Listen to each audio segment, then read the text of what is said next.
Hello students, welcome back to our YouTube channel WiFi academy. आज हम class 10th के अंदर अभी तक जो हमने पढ़ा था वो रिफ्लेक्शन पढ़ा था और इसके बाद हम पढ़ेंगे रिफ्रैक्शन ऑफ लाइट। रिफ्लेक्शन के अंदर क्या होता था, किसी एक विदाउट ट्रांसपेरेंट मीडियम होता था, उसके अंदर लाइट का रिफ्लेक्शन होता था। रिफ्रैक्शन के अंदर हम किसी भी ट्रांसपेरेंट मीडियम की बात करेंगे कि ट्रांसपेरेंट मीडियम के अंदर दो अलग अलग मीडियम को लेकर क्या होता है, रिफ्रैक्शन होता है। तो वहाँ पर दोनों मीडियम की अलग अलग क्या होगी, वेलोसिटी होगी, अलग अलग उनका डेंसिटी होगी।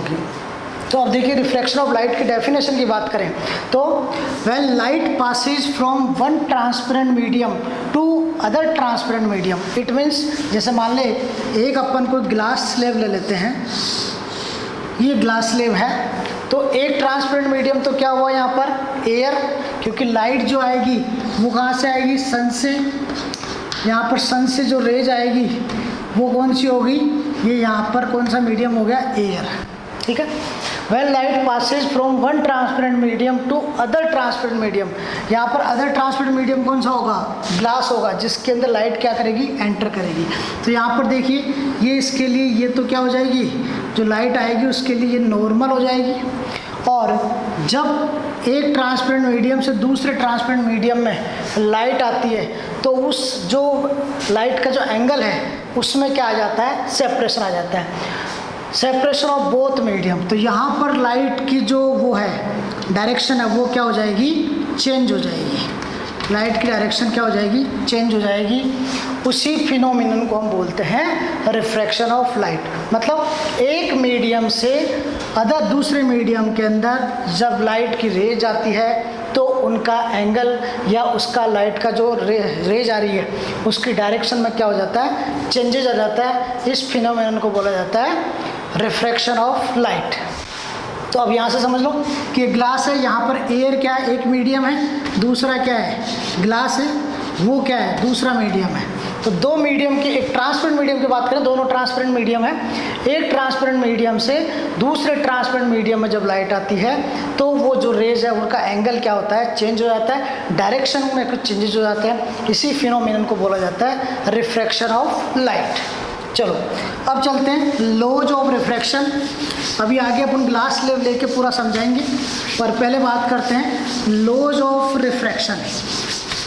तो यहाँ पर देखिए लॉज ऑफ रिफ्रैक्शन के अंदर, जैसे ये ग्लास स्लेब थे, अभी बताया था मैंने, यहाँ से एक को रेज आई है, इसके लिए ये क्या होगा, नॉर्मल, यहाँ से एक मीडियम से फिर ये दूसरे मीडियम में जाएगी तो इसके लिए ये क्या होगा। तो यहाँ पर देखिए, ये जो लाइट है वो इंसिडेंट रे है, कौन सी रे है, इंसिडेंट रे है। और ये जो है ये कौन सी है, रिफ्रैक्टेड रे। एक मीडियम से दूसरे मीडियम में जा रही है तो ये कौन सी रे होगी, रिफ्रैक्टेड रे होगी। तो यहाँ पर ये वाला आई एंगल जो होगा वो कौन सा होगा, इंसिडेंट एंगल, और यहाँ पर जो एंगल होगा वो कौन सा होगा, आर, रिफ्रैक्टेड एंगल। ठीक है। फिर यहाँ पर आएगा ये भी कौन सा, इंसिडेंट, और ये रिफ्रैक्टेड एंगल। तो देखिए इसका अब अपन पढ़ते हैं laws of refraction. Laws of refraction, laws of refraction का पहला लॉ है वो है, देखिए फर्स्ट लॉ क्या कहता है, incident ray, reflected ray and normal, these are in same plane, तीनों किस्में एक सेम प्लेन में। तो हम लिखते हैं कि incident ray, incident ray, refracted ray and normal are in same plane. पहला लॉ तो हो गया लॉ ऑफ रिफ्लेक्शन, और लॉ ऑफ रिफ्लेक्शन दोनों में फर्स्ट लॉ क्या है, सेम है कि इंसिडेंट रे, रिफ्रैक्टेड रे और नॉर्मल तीनों क्या है, सेम प्लेन के अंदर है। सेकेंड एंगल है, सेकेंड रूल है इसका, लॉ है sine of angle of incident and sine of angle of refracted have a constant for refraction for both different media, for different media. It means, कहने का means है कि जो incident angle है उसकी साइन और रिफ्लेक्टेड एंगल की sign जो होती है वो दोनों डिफरेंट मीडियम के लिए क्या होगी, एक कांस्टेंट होगी. इट मीन्स अपन लिख सकते हैं sine i upon sine r is equal to constant, is equal to constant. और इस कांस्टेंट को हम क्या बोलते हैं, रिफ्रैक्टिव इंडेक्स. क्या बोला जाता है, रिफ्रैक्टिव इंडेक्स. और रिफ्रैक्टिव इंडेक्स को किससे डिनोट करते हैं, म्यू से. किससे डिनोट किया था, म्यू से डिनोट किया था. इट मीन्स इंसिडेंट एंगल की साइन एंड रिफ्लेक्टेड एंगल की साइन दोनों डिफरेंट मीडियम के लिए क्या होगी, कांस्टेंट होगी. It means sine i upon sine r is equal to constant. और ये कांस्टेंट क्या कहलाता है, रिफ्रैक्टिव इंडेक्स. और रिफ्रैक्टिव इंडेक्स किससे डिनोट करता है, म्यू से. और ये जो सेकेंड लॉ है, this is second law of refraction and which is known as, इसको हम ऑल्सो क्या बोलते हैं, स्नेल्स लॉ भी बोला जाता है, स्नेल्स लॉ. तो ये क्वेश्चन आता है 1 नंबर का एग्जाम के अंदर कि व्हाट इज स्नेल्स लॉ. जब भी स्नेल्स लॉ आए तो रिफ्रैक्शन का सेकेंड लॉ आपको लिखना पड़ेगा. इसको हम बोलते हैं स्नेल्स लॉ. चलो अब बात हुई. अब इसके बाद हम एक ग्लास स्लेब लेकर उससे रिफ्रैक्टिव इंडेक्स कैसे निकालते हैं वो आपको बताइए कि किसी भी एक ग्लास स्लेब लेकर उससे रिफ्रैक्टिव इंडेक्स को कैसे निकाला जाता है, किससे प्रूव किया जाता है वो देखिए. तो देखिए सबसे पहले हम एक ग्लास स्लेब लेते हैं. ये हमने एक ग्लास स्लेब लिया, ठीक है. इसमें लिख देते हैं स्केडिंग refraction through a glass slab. Glass slab के द्वारा हम क्या पढ़ेंगे, रिफ्रैक्शन पढ़ेंगे. तो इसमें देखिए अब बात करते हैं हम यहाँ से कि रिफ्रैक्शन के अंदर सबसे पहले यहाँ से लाइट आएगी. ये कौन सी हो गई, इंसिडेंट रे हो गई, इंसिडेंट रे हो गई. इसके लिए नॉर्मल कौन सा हो गया, सॉरी नॉर्मल कौन सा हो गया, ये वाला नॉर्मल हो गया. इसके लिए ये हो गया नॉर्मल. अब ये रेज है. अब देखिए यहाँ पर ढंग से समझिए, इंसिडेंट रे है वो कौन से मीडियम से आ रही है, एयर से. किसके अंदर जाएगी, ग्लास के अंदर जाएगी. तो यहाँ पर एयर को हम क्या बोलते हैं, रेरर मीडियम. कौन सा, रेरर मीडियम. और ग्लास को कौन सा बोला जाता है, डेंसर मीडियम. तो जब भी कोई रे रेरर मीडियम से डेंसर मीडियम में जाती है तो उसकी वेलोसिटी क्या हो जाती है, कम हो जाती है. वेलोसिटी कम हो जाएगी तो वो रेज क्या है, नॉर्मल की तरफ मूव हो जाएगी. तो यहाँ पर क्या हो जाएगा, नॉर्मल की तरफ मूव हो जाएगी. तो यहाँ पर ये एंगल कौन सा था, इंसिडेंट एंगल. ये कौन सा है, रिफ्रैक्टेड एंगल. इस कंडीशन के अंदर एंगल आई जो है वो एंगल आर से बड़ा होगा. क्यों, क्योंकि वेलोसिटी कम हो गई तो ये नॉर्मल की तरफ क्या कर गई, मूव कर गई. इसलिए एंगल आर जो है वो एंगल आई से छोटा है. फिर देखिए नेक्स्ट कंडीशन के अंदर क्या होता है, इस कंडीशन इसके लिए अब ये डेंसर मीडियम है, डेंसर से वापस किस में जाएगी, एयर के अंदर जाएगी. और एयर क्या हो गया, रेरर मीडियम हो गया. क्योंकि ट्रांसपेरेंट मीडियम है, ट्रांसपेरेंट मीडियम है तो एक मीडियम से दूसरे मीडियम में लाइट जाएगी. अब यहाँ से ये लाइट वापस किसके अंदर जाएगी, रेरर मीडियम में जाएगी. और रेरर मीडियम में जाएगी तो ये वापस क्या करती है, इस नॉर्मल से दूर चली जाती है. तो नॉर्मल से दूर चली जाएगी। क्यों? क्योंकि जब डेंसर से रेयर में जाएगी वापस तो इसकी वेलोसिटी क्या हो जाएगी? डिक्रीज हो जाएगी, और वेलोसिटी डिक्रीज होती है तो ये नॉर्मल से दूर चली जाती है। अब देखिए, जब हम इसको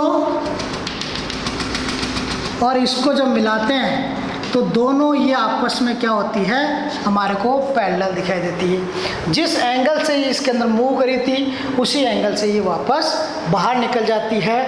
इसी को बोलते हैं हम रिफ्रैक्शन ऑफ लाइट। अब देखिए, अब यहाँ पर जो रिफ्रैक्टिव इंडेक्स निकाला जाता है वो हमेशा दो मीडियम का निकाला जाता है। तो रिफ्रैक्टिव इंडेक्स को हम किससे? म्यू से डिनोट करते हैं। किसी एक पर्टिकुलर चीज़ का रिफ्रैक्टिव इंडेक्स निकालोगे तो आपको फॉर्मूला याद रखना है। जैसे म्यू एयर का निकालेंगे, म्यू ए कर दिया, मतलब एयर का रिफ्रैक्टिव इंडेक्स, तो एयर का रिफ्रैक्टिव इंडेक्स निकालेंगे तो mu a upon v a, mu a upon v a. कैसे? मतलब ये तो क्या हुआ? रिफ्रैक्टिव इंडेक्स ऑफ एयर, और इसका मीन्स होगा velocity of light, city of light in vacuum. Vacuum के साथ हम क्या करते हैं? इसका रिलेटिव करते हैं, upon velocity of light in air. अगर आपको वेलोसिटी ऑफ लाइट वैक्यूम के अंदर और एयर के अंदर दे रखी है तो हम velocity of refractive index of air क्या कर सकते हैं? पता कर सकते हैं। ऐसे ही अगर रिफ्रैक्टिव इंडेक्स ऑफ ग्लास निकालना है म्यूजी, तो mu g is equal to c upon क्या हो जाएगा? वी जी। सी यहाँ पर क्या हो जाएगा? Velocity of light in vacuum, क्योंकि जब किसी एक की बात करते हैं, एक का रिफ्रैक्टिव इंडेक्स निकालते हैं तो हम किसके रिलेटिव निकालते हैं? वैक्यूम के। तो velocity of light in vacuum और velocity of glass, velocity of light in glass, ये ग्लास के अंदर हो जाएगी तो ये क्या हो जाएगा? उसका ग्लास का रिफ्रैक्टिव इंडेक्स आ जाएगा। अब देखो, जब भी किसी दो मीडिया के साथ में उसने पूछा है कि दो मीडिया के आपस में क्या करें? रिलेटिव इंडेक्स निकालें, तो यहाँ पर देखो, यहाँ पर बात करें म्यू जी ए, ग्लास का रिफ्रैक्टिव इंडेक्स एयर के रिलेटिव में निकालना है, तो आप क्या करोगे?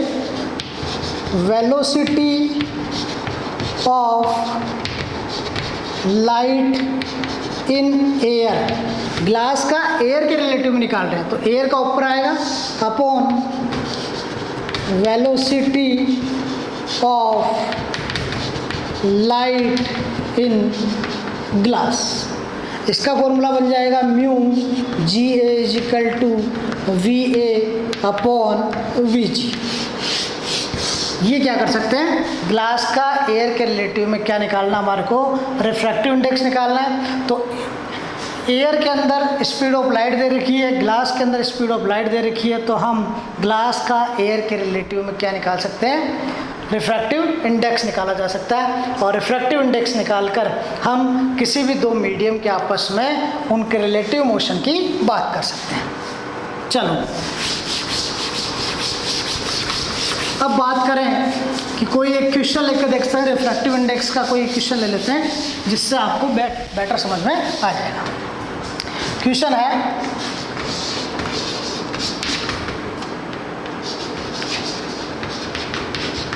Velocity of light in air is 10 meter per second and velocity of light in water, water के साथ लेके देख लें, water is 5 meter per second. Then